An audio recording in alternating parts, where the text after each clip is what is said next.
sur cette webconférence, communiquer et vendre mon service autour du cheval. Les services ne sont pas comme les produits, bien sûr, cela ne vous aura pas échappé.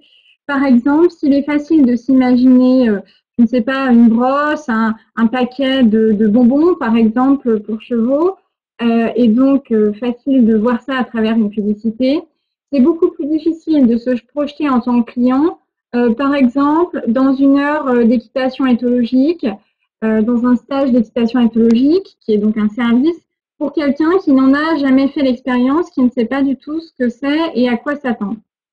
Les services, ils sont souvent plus difficiles à vendre, voire même à conceptualiser en termes d'offres marketing, et il est évidemment plus complexe de communiquer autour. On va essayer d'aborder certaines spécificités de ces activités de service pour que vous ayez des pistes pour mieux les gérer, mieux les vendre, bien sûr, et pour communiquer de manière plus efficace autour. Donc tout d'abord, on va revenir sur la définition finalement d'une activité de service et a fortiori, qu'est-ce qu'une activité de service dans la filière équine. On reviendra également sur les caractéristiques inhérentes à ces services et sur 2 points clés très importants, le management des personnes au sens large qui se trouvent en interaction avec ce service et deuxième point clé très important, bien sûr, la communication spécifique autour des services et différente des produits. Et bien sûr, on va terminer sur finalement qu'est-ce que c'est que l'avantage concurrentiel dans les activités de service et on verra voilà, ces différents points clés. Alors, qu'est-ce qu'un service? Quels sont les services notamment dans la filière équine et leurs caractéristiques?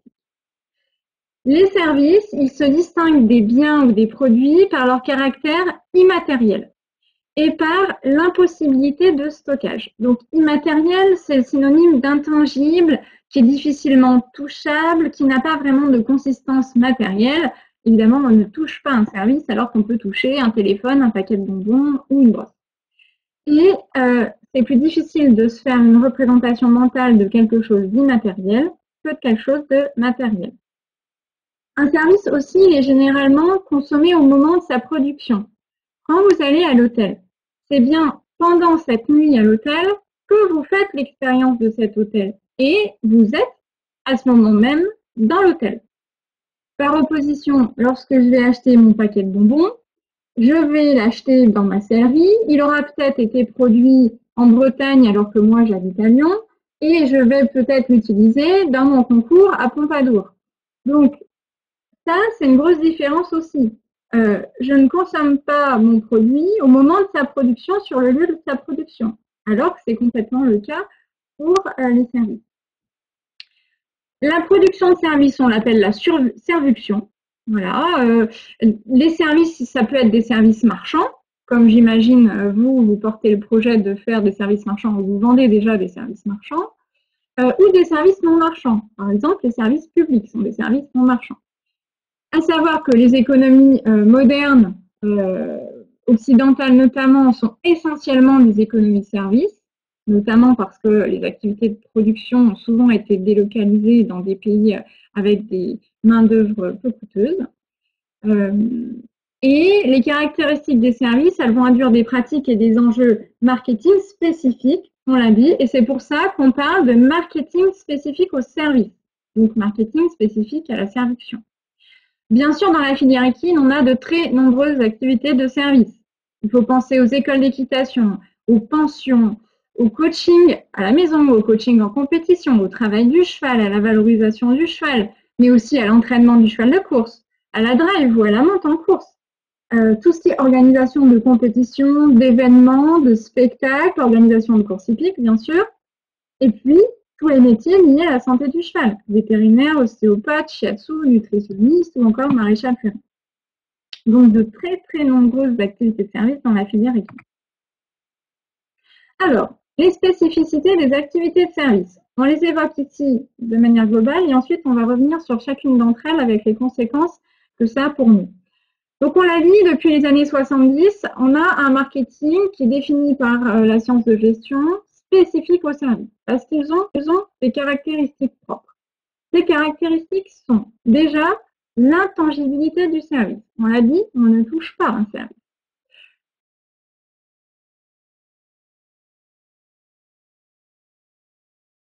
C'est ce qu'on a dit aussi également.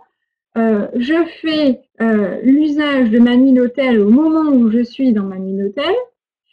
On pourrait même prendre un exemple plus cheval. Je fais l'usage, je fais l'appréciation du concours, par exemple, auquel je participe au moment où je suis dans ce concours, alors que j'utilise mon paquet de bonbons au moment où je le souhaite. Cette prestation de service, elle est hétérogène. Par exemple, dans un cours d'équitation, même si il est au même moment avec le même moniteur pour 5 personnes, c'est toujours difficile d'avoir la même expérience du service pour ces 5 cavaliers. Ils n'ont pas le même cheval, ils n'ont pas la même appréhension, ils n'ont pas la même expérience de cavalier. Il y a des facteurs environnementaux qui ne vont pas être les mêmes pour tout le monde. Par exemple, s'il y a un oiseau qui s'envole et qu'il y a une personne qui tombe à côté de toi.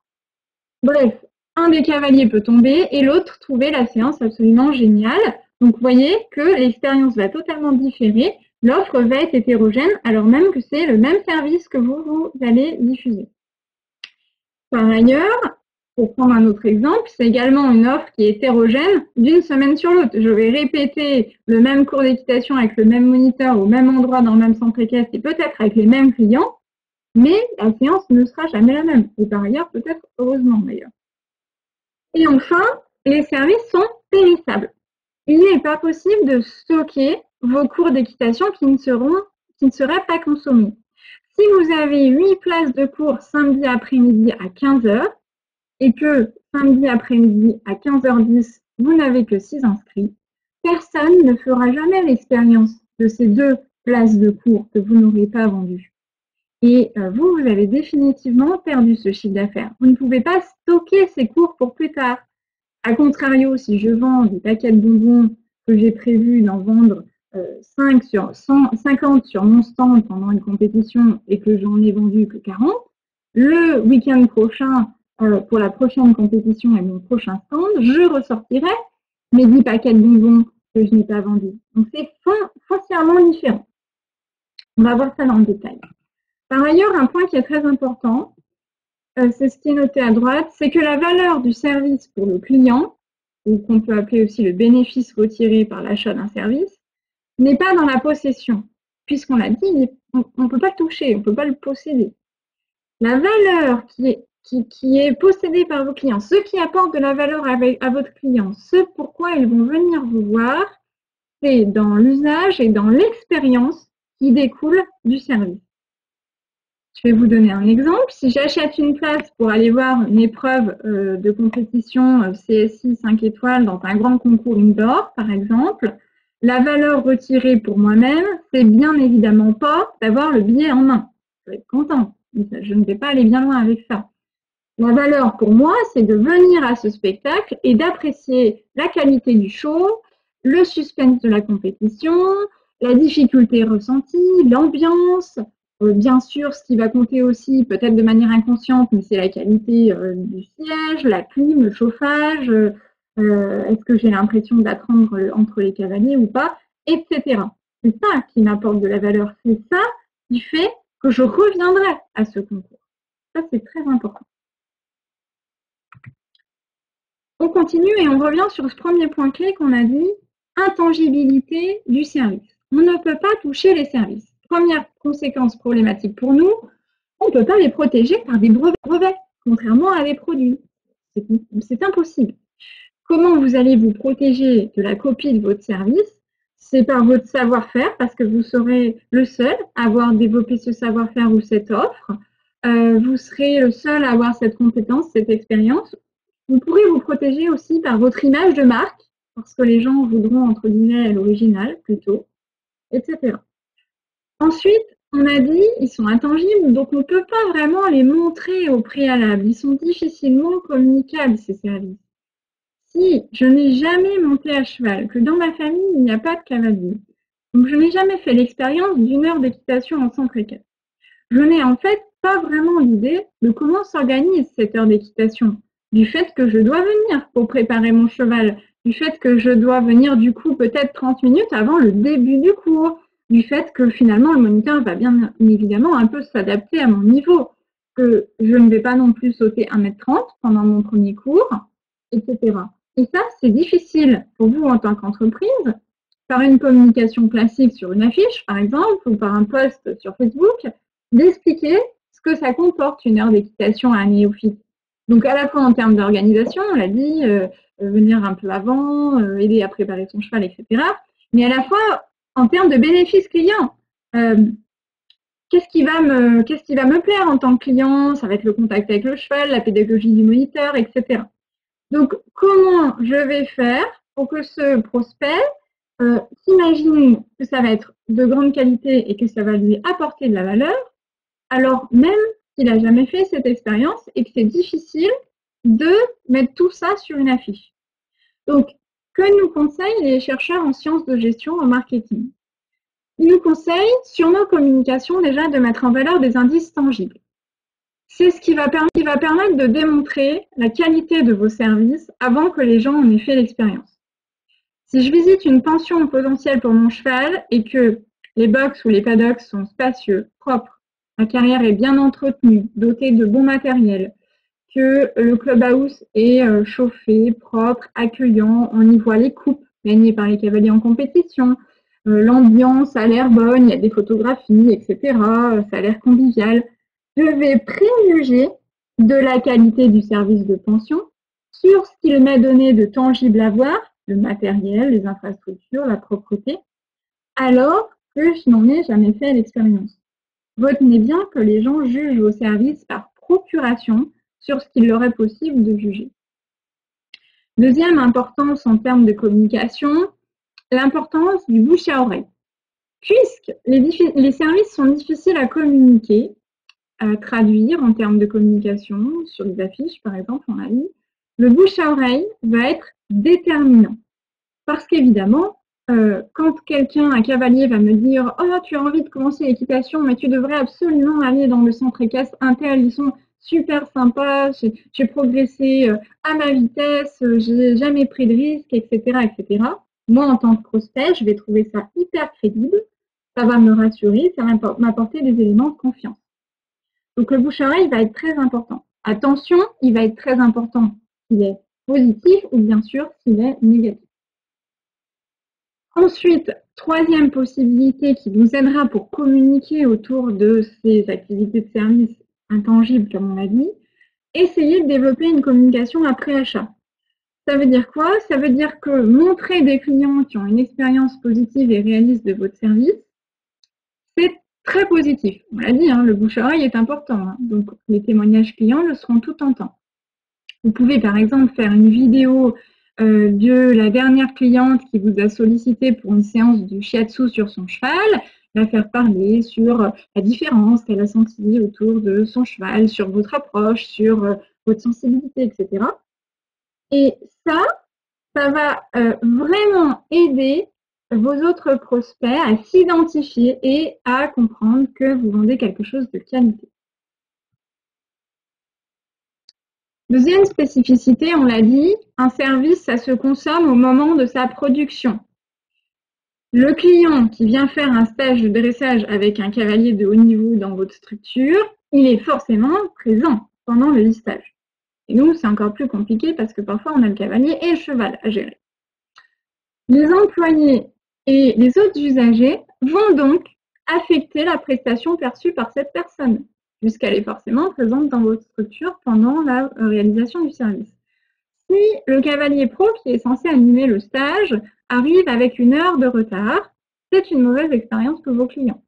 Si un des cavaliers du stage a dit qu'il avait un niveau Saint-Georges et que c'est complètement faux et que vous l'avez mis dans un groupe de niveau Saint-Georges, il affectera la qualité perçue du stage pour les autres cavaliers.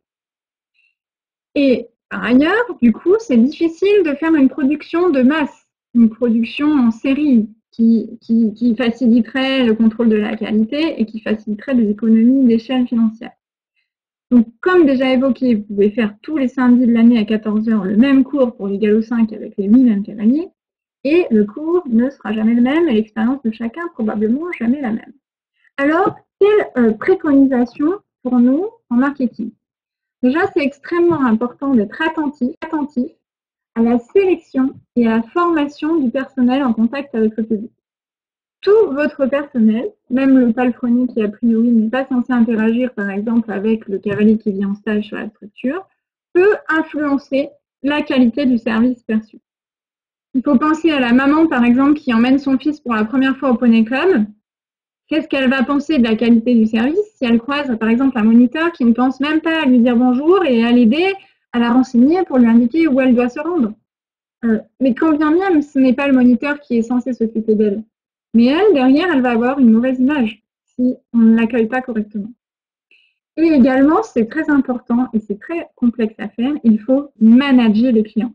Cette même maman, finalement, elle devrait probablement savoir avant son arrivée au Poney Club où est-ce qu'elle trouvera son interlocuteur, où est-ce qu'elle trouvera le nom du poney, où va se dérouler la leçon, à quelle heure elle doit arriver pour débuter le cours à l'heure, etc., etc. Sinon, vous allez dégrader son image perçue de la qualité du service. On verra comment est-ce qu'on peut faire pour contrôler ce management client. Troisième spécificité, on l'a dit, les prestations de services, elles sont hétérogènes. On vient de l'évoquer, le même cours tous les samedis de chaque année ne sera jamais le même. Finalement, qu'est-ce qu'on peut faire? C'est à la fois une force et à la fois une faiblesse. On peut standardiser les processus. Du coup, on le voit comme une faiblesse. Finalement, j'aimerais bien développer des protocoles pour que ça soit plus facile. Donc, je vais faire en sorte que chaque partie prenante, les salariés comme les clients, soient au courant de mon processus de production du service. Pour reprendre l'exemple du stage, je vais peut-être recevoir un mail qui me dira merci d'arriver la veille de votre stage entre telle heure et telle heure. Votre box sera situé dans telle allée et il sera paillé. Vous pourrez installer vos affaires ici. Et merci de venir le lendemain à telle heure avec votre cheval détendu à tel endroit, avec un plan peut-être. Donc ça, c'est intéressant pour le management du client. Ça participe du processus et de la standardisation du service. Et il faut vous demander du coup qui va faire ce processus-là de management client, qui envoie le mail, qui l'écrit, qui vérifie qu'il a bien été reçu, peut-être, etc. Ça va vous permettre, ce type de processus, de gagner en temps, en efficacité, et bien sûr, c'est notre objectif en qualité perçue. Parce que la qualité perçue, c'est derrière une possibilité de fidéliser et de faire réacheter, bien sûr. Et ensuite, on peut le voir comme une force aussi, cette hétérogénéité des prestations de services. C'est une occasion finalement de personnaliser mon service à fond. Puisqu'il est difficile de reproduire toujours le même service, c'est l'occasion de l'adapter finalement à chaque client. La pension que je vends dans mon écurie n'est pas la même pour les 30 chevaux que j'ai en pension. Certains ont une pension travail, certains ont une pension enseignement, certains vont au marcheur. Vous proposez déjà spontanément une adaptation de l'offre aux attentes des clients. Et c'est plutôt positif. Dernière spécificité, on a dit que les services, ils étaient périssables, on ne peut pas les stocker. Si je n'ai pas vendu les 2 places que j'avais dans ma tournée d'ostéopathie de la semaine passée, je ne les vendrai jamais plus. C'est du chiffre d'affaires potentiel perdu. Si vous souhaitez optimiser donc, et pallier à cette difficulté, donc optimiser le taux de remplissage sur vos activités de service, 2 possibilités. Vous pouvez utiliser des stratégies afin de répondre à une demande fluctuante dans le sens où si je fais une offre dernière minute, il me reste 2 places dans le stage de demain, je peux offrir 10% de remise pour ceux qui s'inscrivent au dernier moment. Attention à ne pas faire cela trop souvent parce que vous allez vous retrouver en face d'une clientèle qui peut se mettre à attendre ces offres de last minute et donc évidemment vous perdez tout le bénéfice de simplement essayer de vous adapter. Ça peut aussi être un ajustement de la demande et des capacités productives dans le sens où si je me rends compte que en février, c'est ma pleine saison de stage et que finalement mes stages sont pleins tous les week-ends, je pourrais peut-être même en remplir 2 par week-end parce que j'ai une liste d'attente.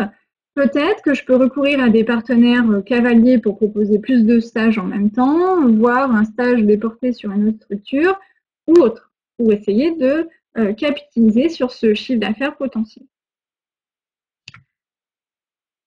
Donc, on a vu un point clé très important à un moment donné que vous avez vu passer. Le management des personnes est indispensable.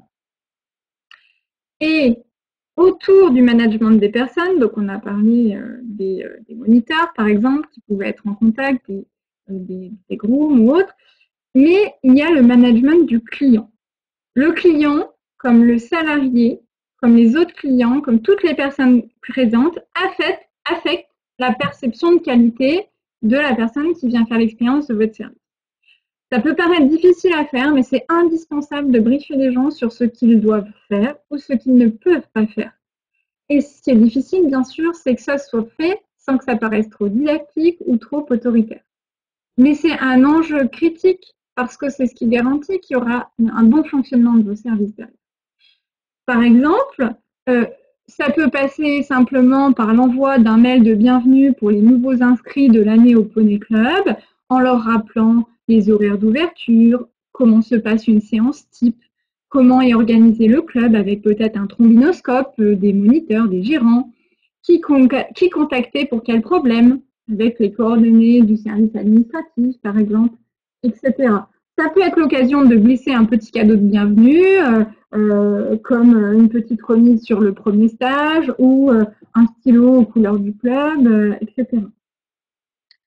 C'est extrêmement critique. Pour vous donner un deuxième exemple, à quel point c'est critique, si je suis vétérinaire et que je n'ai pas suffisamment briefé mon client sur tout ce qu'il doit m'apporter comme information avant la prise en charge d'un cas vétérinaire, je ne sais pas moi, par exemple, type d'alimentation au quotidien, traitement médicamenteux en cours ou pris pour le problème, situation qui a donné lieu à la blessure ou des choses comme ça, je risque, moi, en tant que vétérinaire, de ne pas faire le bon diagnostic. Donc, vous voyez, ça c'est un problème de management client, de qu'est-ce que le client doit me délivrer comme information, ou qu'est-ce qu'il ne peut pas faire aussi. Par exemple, je pense que vous avez tous ce type de problématique en tête, mais des parents qui viennent interrompre les cours sans se rendre compte que finalement, ils gênent tout le monde en venant chercher leur enfant un quart d'heure plus tôt ou des choses comme ça. Ça aussi, c'est difficile à faire, mais ça pose vraiment problème sur la perception de qualité générale, si ce n'est pas fait. Alors, on a évoqué déjà plusieurs pistes de communication. On va les rappeler ici. Comment communiquer autour des activités de service. Premier point très important, je valorise les éléments tangibles qui sont autour de cette délivrance de service. Environnement physique, donc structure, écurie, carrière, etc. Apparence du personnel. Si tout mon personnel a une belle tenue avec le logo, etc., la même image de marque, ça donne une image professionnelle. Tous ces éléments aident le consommateur à mieux appréhender l'offre de service et vont influencer positivement la qualité perçue du service. En fait, ça vient diminuer le risque perçu. J'ai l'impression que tout cet environnement est professionnel, est de qualité, est d'un bon niveau. Donc, je suis rassurée. Je suis rassurée et ça m'engage, ça m'encourage à faire cet achat. Il faut bien vous dire que l'hypothèse en marketing, c'est que les clients traduisent la confiance qu'ils acquièrent à travers ces indices tangibles. C'est ce que je vous ai dit tout à l'heure, on vous juge par procuration. Allez au restaurant, dans un restaurant où les nappes sont sales, on vous accueille mal, etc. Quand bien même le service de restauration serait très bon, vous n'avez pas du tout envie de rester dans ce restaurant. Vous traduisez cette image négative qu'on vous renvoie en une image de qualité négative pour le service général. Deuxième possibilité, mettez bien en avant l'expertise, la qualification, l'implication des employés ou de vous-même. Faites parler les gens qui travaillent autour de ce service. En plus, on a de la chance dans la filière. En général, ce sont des métiers passion. Ils sont passionnés. Donc, ils peuvent parler de leur savoir-faire, de leur pourquoi est-ce qu'ils sont venus à ça, qu'est-ce qui les motive au quotidien, de leur expérience, auprès de qui ils se sont formés, etc. Tout ça, ça va donner envie aux gens de vous faire confiance aussi. Ça va leur montrer la grande qualité de ce que vous proposez. Montrer des clients. Ça peut être aussi pertinent parce que la projection du sujet ciblé, donc l'identification du client, du prospect dans le contexte de la prestation de service. Et la compréhension de la prestation de service, c'est facilité. À la fois, je rassure et à la fois, je commence à manager des clients finalement. Donc, vous montrez des clients, si possible, qui ont une expérience réaliste et positive, bien sûr, du service. Ça, c'est plus efficace auprès des clients inexpérimentés pour les convaincre que vous-même de décrire vos services.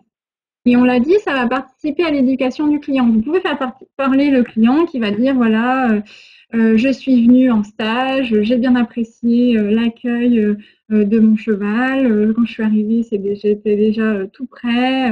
En plus, on a eu des moments de débriefing avec le cavalier, etc., etc. Vous facilitez l'identification, vous facilitez de rassurer, vous facilitez de convaincre.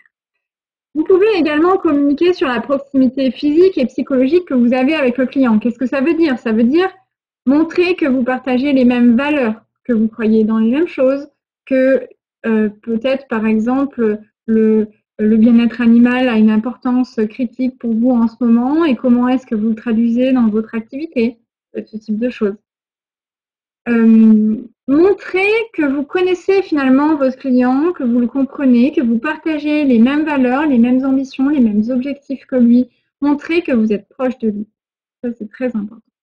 On a envie de faire confiance à quelqu'un qui a envie de nous comprendre. Et puis, bien sûr, vous pouvez vous appuyer sur des chiffres, des résultats, des enquêtes de satisfaction, pourquoi pas. Moi, je vous invite vraiment à faire quelque chose de très simple, à faire peut-être une fois tous les ans ou tous les 2-3 ans, une petite étude de satisfaction, peut-être simplement par un petit questionnaire en ligne, hébergé gratuitement, ou même, pourquoi pas, un formulaire à remplir en 3 minutes lors d'un événement où vous avez beaucoup de monde. Ça vous permettra déjà, pourquoi pas, d'identifier des pistes d'amélioration, parce que les gens peuvent être insatisfaits et pas forcément venir vous dire pour quelles raisons. Ça peut être difficile de trouver une insatisfaction. Et puis derrière, surtout, si vous avez un bon taux de satisfaction, X% de clients sont prêts à nous refaire confiance l'année prochaine, X% ont vraiment apprécié cet événement, ça participe d'éléments que vous pouvez mettre dans vos communications et qui viennent montrer aux prospects que vos clients sont satisfaits et que donc eux-mêmes peuvent vous faire confiance. Au final, il faut bien retenir que l'avantage concurrentiel dans une activité de service, elle réside bien dans la capacité de l'entreprise à exploiter ses ressources et ses compétences. C'est-à-dire que l'avantage concurrentiel, il ne vient pas forcément des conditions liées à l'environnement extérieur, comme ça peut être le cas pour des produits, mais il se construit par une identification de qu'est-ce qui fait ma force, qu'est-ce qui fait mes valeurs, qu'est-ce qui fait mes ressources, mes compétences et dans quelles conditions je peux les exploiter au mieux, dans quelles conditions je peux les transmettre au mieux à mon client. C'est quelque chose de complexe, mais vous voyez que du coup, vous êtes obligé de mettre en valeur vos ressources, vos compétences. Parce que c'est vraiment également l'interaction avec le client qui va créer cet avantage concurrentiel. Parce qu'on l'a dit, la satisfaction client est indispensable, est critique en termes de communication. Ça vous permettra de vous faire autour de ça et surtout, ça sera source d'un bouche à oreille positif, spontané, qui sera bien plus fort que n'importe quelle campagne de communication. Donc, qu'est-ce qu'il faut retenir de cette COP-conférence? On l'a dit, les prestations de services ont des caractéristiques propres et prendre conscience de ces spécificités, c'est déjà mieux les gérer, notamment attention au management du client, attention au management du personnel en contact, et c'est aussi mieux communiquer autour de ces activités de service. Pensez aux éléments tangibles, on vous jugera par procuration sur ce que vous donnerez à montrer. Ainsi, prendre conscience de ces spécificités, pour moi, c'est se donner toutes les chances de rassurer et de convaincre demain, bien sûr, avec pour objectif final la fidélisation, qui est absolument critique dans nos économies modernes.